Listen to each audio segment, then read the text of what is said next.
Hello friends, എല്ലാ കൂട്ടുകാർക്കും പുതിയൊരു റിവ്യൂയിലേക്ക് സ്വാഗതം. അപ്പോൾ നാളത്തെ എപ്പിസോഡും മറ്റന്നാളത്തെ എപ്പിസോഡിന്റെ ഫുൾ പ്രൊമോ അവർ തന്നെ ഇട്ടിട്ടുണ്ടായിരുന്നു. ഒരു 2:30 ആയപ്പോഴേക്കും ഒഫീഷ്യലായിട്ട് വന്നിട്ടുണ്ടായിരുന്നു.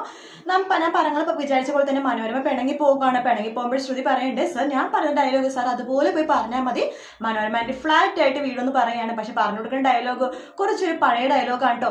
കൃഷ്ണന് രാധയുണ്ട്, അതുപോലെ തന്നെ ഷാജഹാന് മുംതാസ്, അതേപോലത്തെ പ്രണയമാണ് ഇവരുടെ അന്നൊക്കെ രീതിയിലാണ് ശ്രുതി പറഞ്ഞു കൊടുക്കുന്നത്.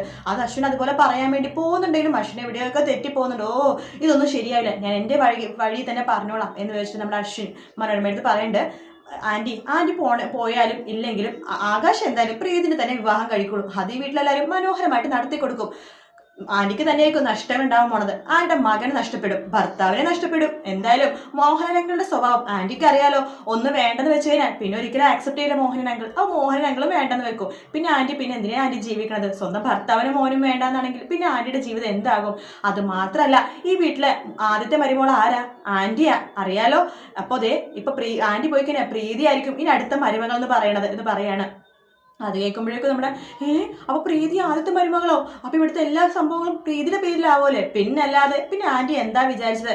ആന്റിയുടെ സ്ഥാനം തീർച്ചയായിട്ടും പ്രീതി കയറിയിരിക്കും, അത്രേ ഉള്ളൂ എന്ന് പറയുമ്പോൾ നമ്മുടെ മനോരമക്ക് ആകെ കയ്യും കാലും വിറക്കാൻ തുടങ്ങും. ഇല്ല, ഞാനിത് ഒരിക്കലും സമ്മതിക്കില്ല. പ്രീതി എങ്കിൽ പ്രീതി, എന്റെ മോനെ കല്യാണം നടത്താം എന്നൊക്കെ നമ്മുടെ മനോരമ ഓടി പോകുക കേട്ടോ. അങ്ങനെ കല്യാണത്തിന് സമ്മതിക്കുന്നുണ്ട്. പക്ഷെ കുറെ നിബന്ധനകളൊക്കെ വെക്കും. ഞാൻ പറഞ്ഞ പോലെ നടക്കണം, ഞാൻ പറഞ്ഞ പോലെ ചെയ്യണമെന്നൊക്കെ. അതൊക്കെ സമ്മതിക്കും എല്ലാവരും കൂട്ട്. അങ്ങനെ അടുത്ത ആഴ്ച കാണാൻ പോകുന്ന ഭാഗം, അതായത് ഈ പ്രൊമോയിൽ കാണിച്ചത് ഇന്നും നാളെയും മറ്റന്നാളായിട്ട് തീരും. അടുത്ത ആഴ്ച നമ്മൾ വിചാരിച്ച പോലെ തന്നെ മനോരമയും അതുപോലെ എല്ലാവരും കൂടി പോയിട്ട് നമ്മുടെ ശ്രുതിയുടെ വീട്ടിൽ പോയിട്ട് പെണ്ണ് ചോദിക്കുന്നത്. ആ സമയത്താണ് ശ്രുതിയുടെ അച്ഛൻ അഞ്ജലിനെ കാണുന്നതും. അഞ്ജലിനെ കാണുമ്പോൾ ശ്യാമിനെ കുറിച്ചുള്ള കാര്യങ്ങൾ പറയാൻ വേണ്ടി വരും.